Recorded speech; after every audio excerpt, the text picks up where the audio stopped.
Hey, do you believe in God?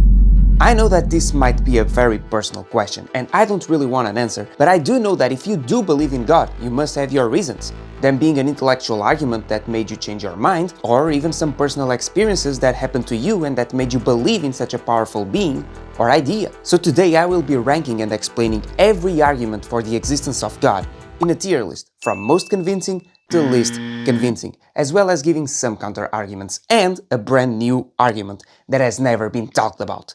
Yeah, so like, sub, maybe get a snack, I don't know what other YouTubers say, and let's start.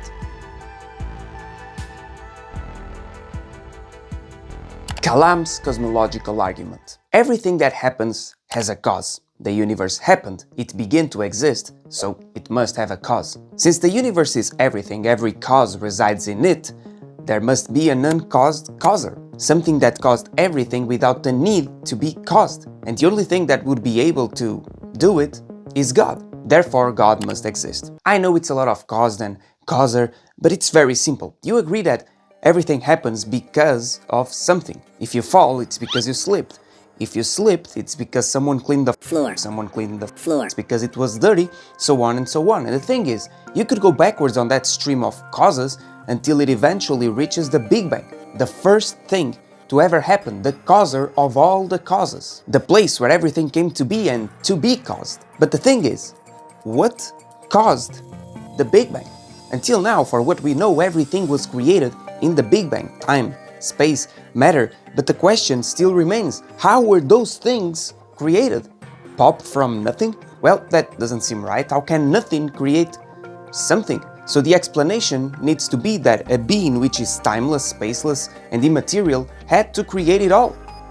God. There had to be a causer for all the causes. There had to be a causer that exists without the need to be caused. And the only thing that can exist under those circumstances has to be a being that is outside the rules of our universe. It has to be something that we would call God. Now, I really like this argument. It's logical, it makes sense, but it still has some stuff going against it. For instance, the Big Bang could not be it. The beginning of our universe is still very much a mystery, and the Big Bang is just one of the theories. The most agreed upon theory, yes, but still a theory. I mean, we could be living inside of a black hole, we could be in a cyclical universe, we could be in a damn simulation and we just don't know it yet. And sure, we could still make those steps backwards and we would get to the same question, what caused it all?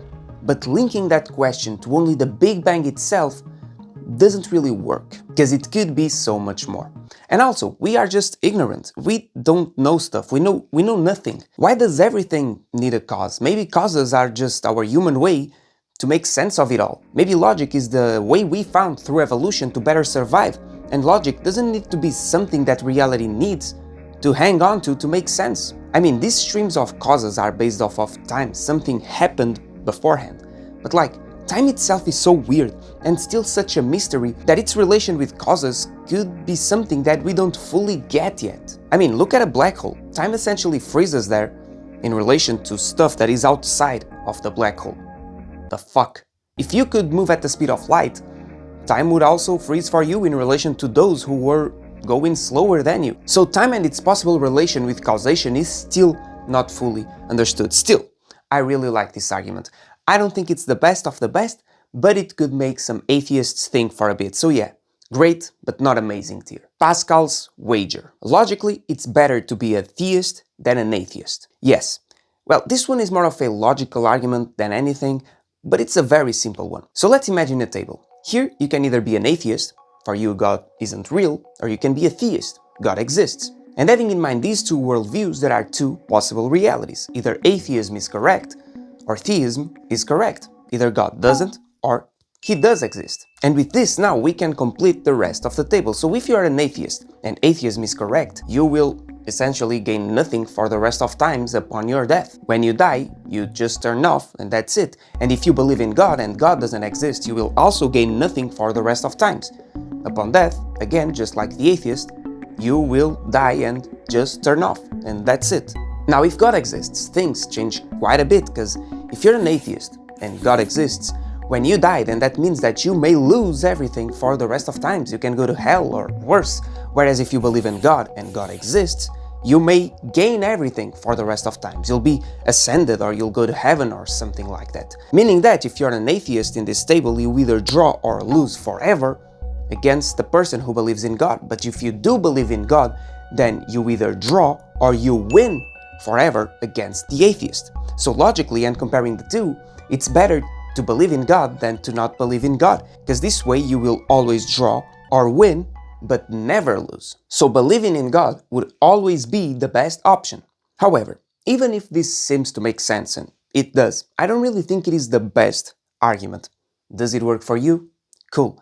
But I still don't like it, because firstly, this proves nothing. This is a logic way of why you should believe in God, but not a way of proving His existence by any means. And secondly, we are met with only a few options and objective truths. For instance, hell and heaven are essentially the only reality regarding this argument. What if they don't exist? What if something completely different happens when you die?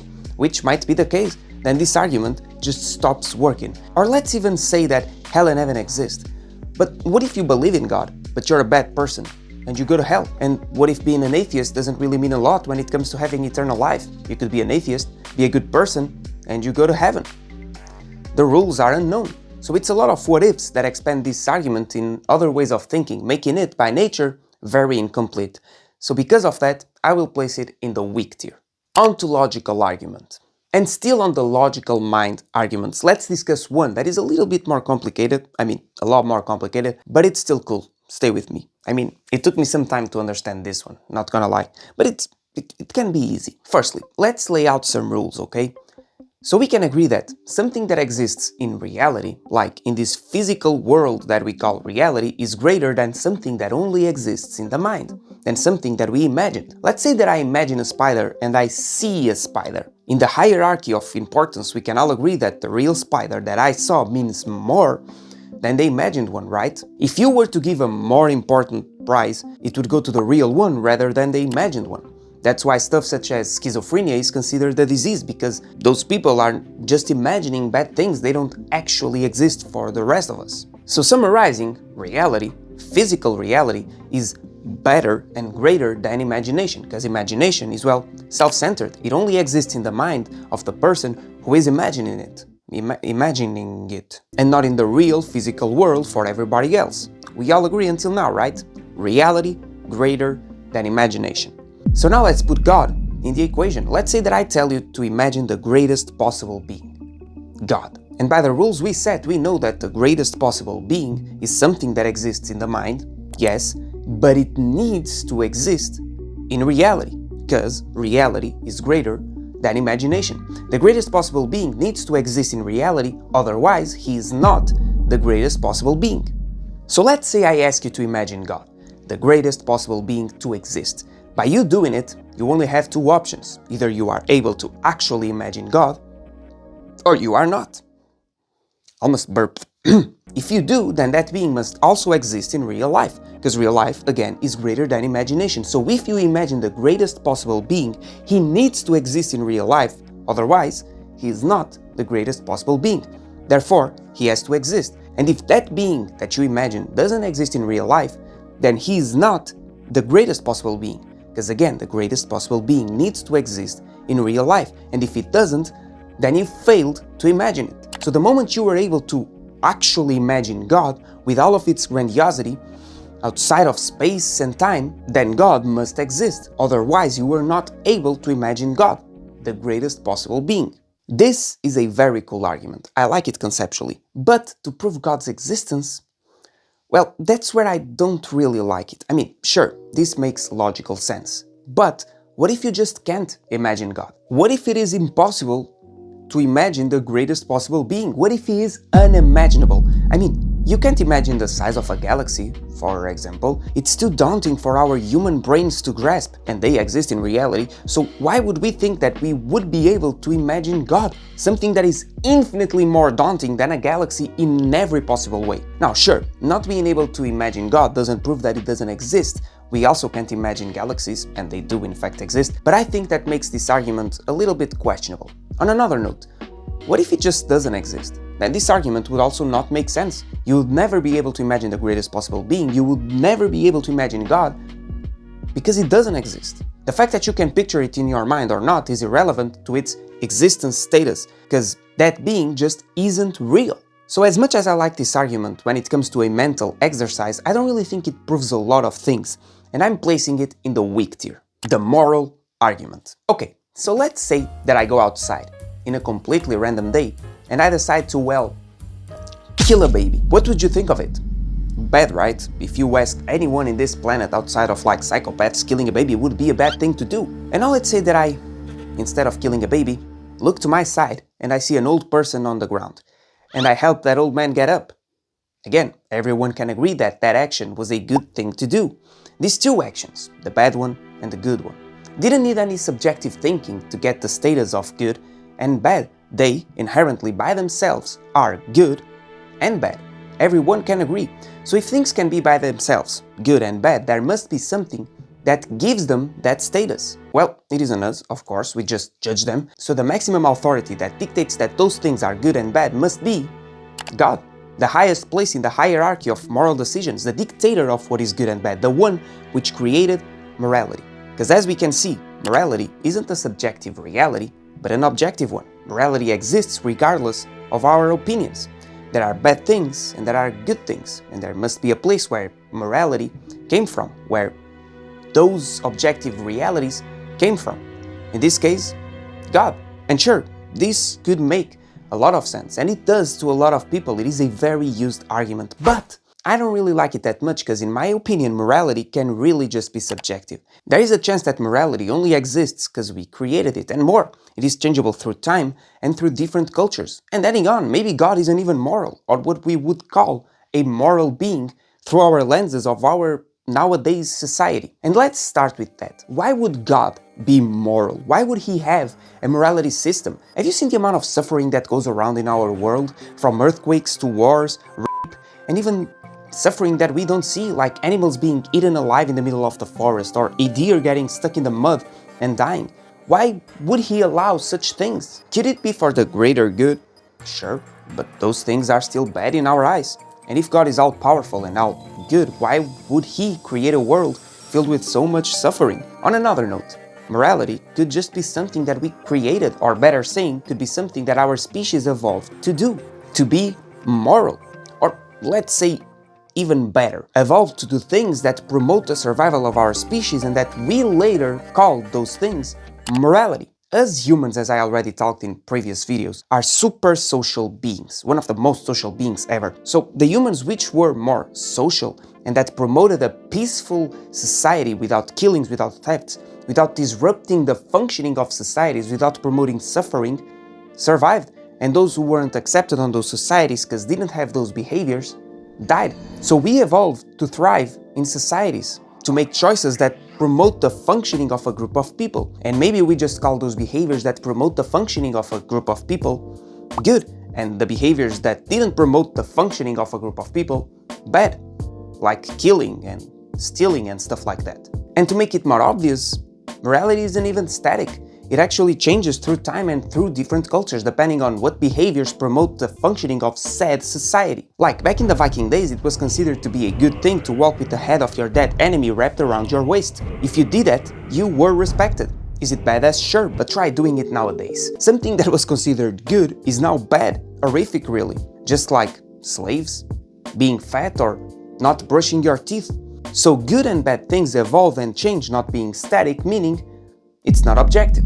And now a bonus question. Let's go back to the example that I gave you in the beginning of this argument. Sure, killing a baby is bad, and helping an old man get up is good. We can all agree in the society that we live nowadays. But what if that baby was Hitler, and that old man was a registered sex offender? On that case, could I kill the baby? Could I let the old man be on the ground and not help him get up? Well, I don't know, and maybe only God knows, and he is indeed the ultimate authority, and only him could help me decipher these moral questions. But until then, even though I understand why people like this argument, I don't think it is the greatest to prove God's existence, because I think morality could really just be a case of human evolution. So it goes into good, but not convincing tier. Evidential argument. And what is this? Well, you know when people say that they saw ghosts or spirits and stuff like that, you know those documents of exorcisms done by the church, and then there's movies that are based on real life events? Well, those could be good evidential proof that God exists, but like on opposite world. At least I don't think they are. I mean, those documents could really just be altered, exaggerated, or some even fake. The stories that are the base for movies could also be faked, exaggerated, or again, fake. Also, me hearing my house making noises or seeing a silhouette of a person or having a very vivid dream could just be my head playing tricks. But let's say that ghosts exist, haunted houses exist, spirits exist. Why would that mean that God also exists? Consciousness or spirits could be staying in a completely different realm that we don't have access to, but God could still not be real. It really could be just a different way of seeing reality, and God could still not exist. So yeah, I don't think that this argument makes a lot of sense when it comes to trying to find out about God's existence, so it goes into the weak tier. But the next one, personal experience, makes a little bit more sense to me. But again, completely falsifiable. A person can have their experiences, believe in God, and God could still not exist. I mean, I can believe that unicorns are real, but they are not. In the equation of actually existence, my opinion means nothing. What matters is if something exists or not in reality, because again, reality is greater than imagination. And the same principle would apply to God. However, this is not the only problem with this argument. If we take personal experience as the definitive proof for God's existence, then which personal experience is the real experience? Which one defines God? Are Christians right? Muslims? Jews? The guy who has his own beliefs? Is everyone doomed but the one who is right? So it's hard to get an actual answer that could be told to the masses or agreed upon by everyone. Now the thing is, and what makes this argument so compelling, is that it is completely unfalsifiable for the person that believes in God. If that person believes in God because of some belief, because of something that happened to her in her personal life, then that person believes in God. Period. It doesn't matter what you tell her, it doesn't matter what logical argument you have. It's her belief and it's her faith. And the thing is, this allows for a very interesting conversation. Let's say that by the person believing in God, even if he doesn't exist, she becomes a better person, a better human being. It makes her feel good. Would God exist even if it's just for her? I mean, that belief changed that person. A being that is not real, that is real only in the mind of the person, changed that person in reality. Something that is not real made a change on something that is real. So its status of being real must exist by some extent, no? So even though I don't think it's the greatest of arguments to prove God's actual existence, it still is very hard to make someone stop believing in God if she already believes in God. And I mean, I find it poetic for God to exist only in the mind, only for one person, and at the same time having an effect on somebody's life. An unreal being having an effect in reality. It really is godlike.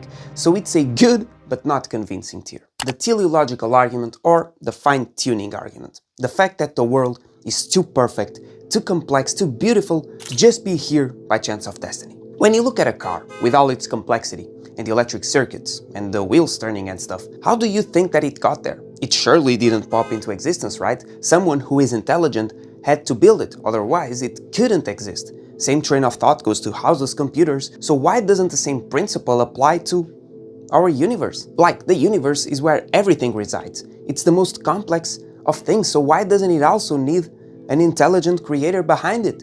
Just like the car.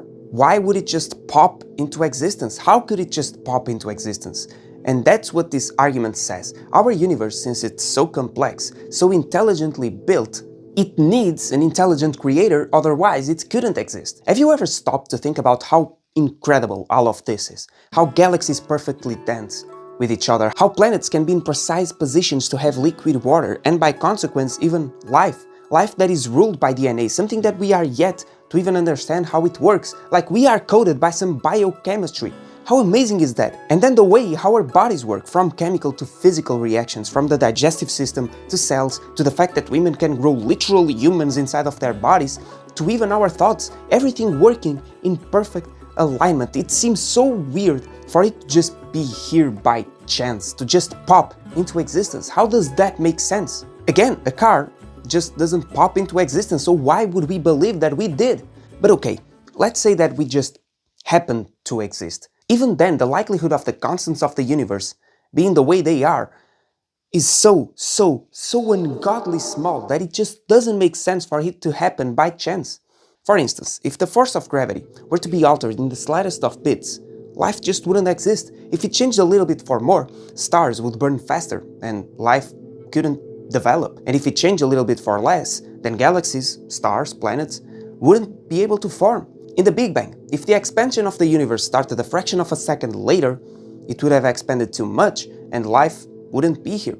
If it took a little bit more time, it would have collapsed again and we would also not be here. And we could go on and on with electromagnetic forces, the speed of light, how matter interacts with each other. Everything is so precisely placed that the likelihood of it happening by chance is outstandingly minuscule. So even if things just pop from nothing, the likelihood of us being here would still be so low that our minds just don't understand. But the thing is, even though the chance is really low, it is still possible. And that's where I think that this argument can lose some power. Because sure, it is really unlikely, but don't forget, before the Big Bang, if I can even say that, there was an infinite amount of time for the most unlikely of things to happen. Even our universe. We humans just aren't able to grasp such an undefinable timescale. Maybe this was the only thing that could have happened, having in mind what was going on back then, and we just don't know. Still, I really like this argument. I find it poetic, I find it logically consistent, and I mean, just look around you, bro. It all seems too perfect. I could be here an entire day telling you how perfect everything is, from life to the universe itself. So this argument will be the first to go to atheist converter tier. Consciousness argument. Yeah, it wouldn't be a video of mine if I didn't talk about consciousness and perspectives of reality, huh? And this time is here because it could be a proof for God's existence. And it does that with two important questions. Firstly, what is consciousness? And where does it come from? Like, where does it reside? Where are we? Because I mean, think of this. Is a neuron conscious? Like, is conscious experience residing inside of a neuron? Well, I don't think it is. A surgeon could pluck one out of my brain and I would still be here. So what about 2 neurons? And 3, 100, 1000? At which point do I get a conscious experience? And the thing is, I could do the same question to atoms themselves. Is an atom conscious? Well, I don't think it is. So at which point does an amalgamation of atoms start being me? Am I residing in a higher dimension linked to this physical world? Or is there a threshold of atoms and of neurons for my consciousness to exist? Actually, there is a realm of philosophy that is called panpsychism that talks exactly about this, and it states that everything is conscious and that there are levels to it. Consciousness is like a fundamental part of reality, just like atoms and electrons are. So rocks are conscious, tables are, atoms themselves are, but those things just experience reality in a completely different way because they don't have the brain to compute the stimulus that consciousness gives. And sure, it's a cool way of thinking about it, but I still find it weird. What do you mean an atom is conscious? Like, am I an atom? Well, maybe. I don't really know anymore, to be honest. Well, then there is a second important question, which is, within our conscious experience, why do we have natural drives and feelings? Why do we feel love, hunger, motivation, will to do things? Like, how does a baby intuitively try to find a breast to feed himself? How does a turtle know that there is a seed to be found? How do bees know where to look for flowers? Why do humans try to find a greater being that they can hang on to? Because look, a turtle, when it's born, tries to find the ocean. And it does without even knowing that it exists. But the ocean exists. Otherwise, the turtle wouldn't try to find it. So if we intuitively try to latch ourselves into a greater being, if we alone, as humans, try to find God by ourselves, wouldn't that mean that God also has to exist, just like the ocean does to turtles? All these are truly fascinating questions, and I really love this argument. But when it comes to trying to explain the existence of God, I don't think it is the best, because again, it may just be a lack of knowledge. I mean, we probably just don't know how consciousness works, and we have those drives because we were evolved to have those drives. Turtles who tried to find the sea would survive, and those who didn't would die. Humans who had faith to keep on going, that latched themselves into something bigger than themselves, would survive, and those who didn't would die. So I mean, it really could just be a lack of knowledge, again, and a case of human evolution. And that's why I'm placing it in the great, but not amazing tier. Math argument. Well, this is a super interesting one. Weird, but cool. Because look, Is math something that we invented, or was it already there and we found it? Well, in this theory, it is believed that we found math. And look, I really can understand it. A good example is pi. If you divide the circumference of a circle by its diameter, you will always get pi. Like, it was there, we found it. And it's the same with a lot of other constants and rules that apply to math and therefore to our universe. So it's like math is in a different realm, it exists.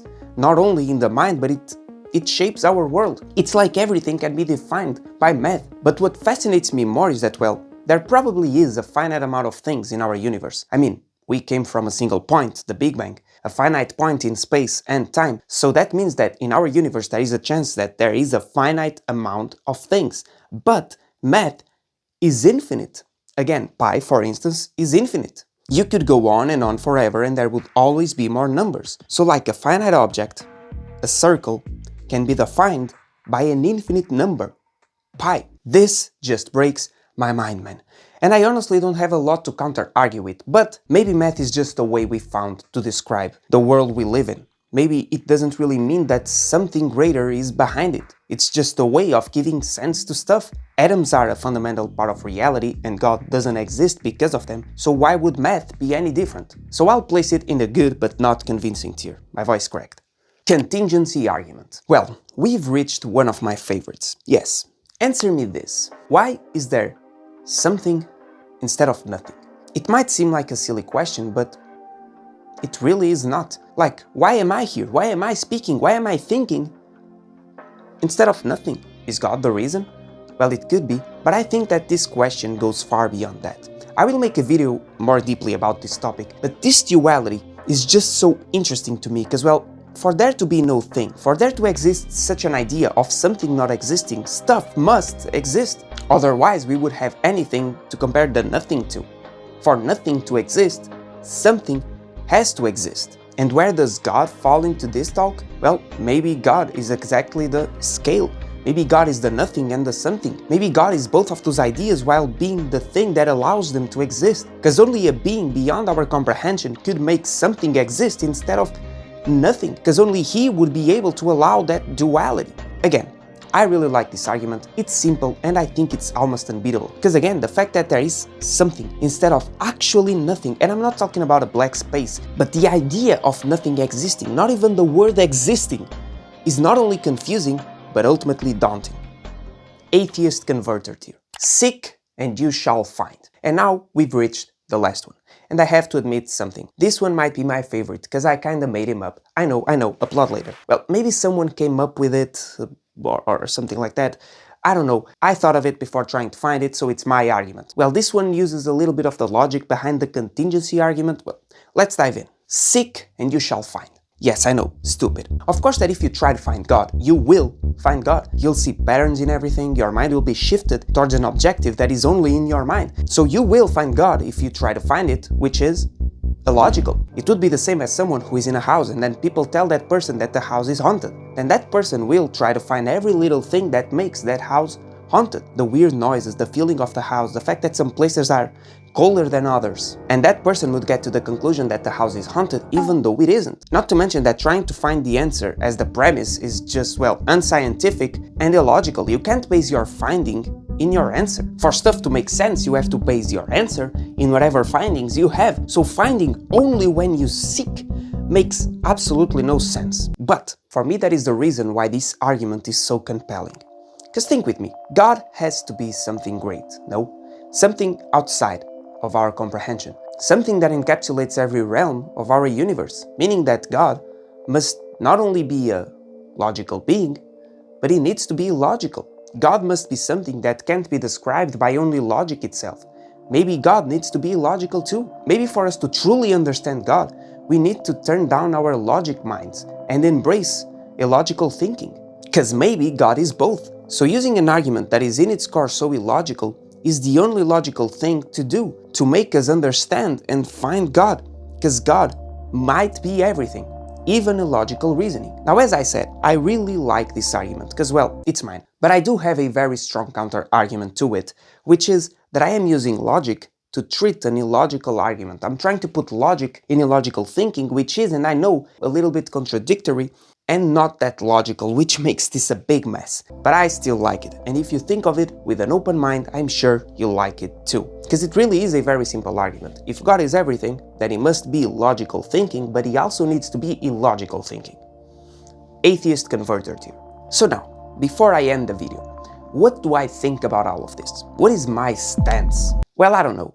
I'd say that I'm more inclined to the existence of God, not as an old man that has a stick and commands our every movement in the skies, but as something that, well, we can't really understand, something that is beyond our logic comprehension, that is greater than space and time itself, and that maybe has some contact with our lives that we don't really get. So yeah, if I find an answer, I'll make sure to let you know. Thanks for watching. These were all the arguments for God's existence, at least the ones that I know about. If you have another one, please make sure to tell me in the comments. And also, give your opinions on God. Do you think he's real? Or are we here by chance? Let me know in the comments. And another also. Here's the video talking about what happens to you when you die. It kind of has the same topic of God, so yeah, go watch it. See you on the next one.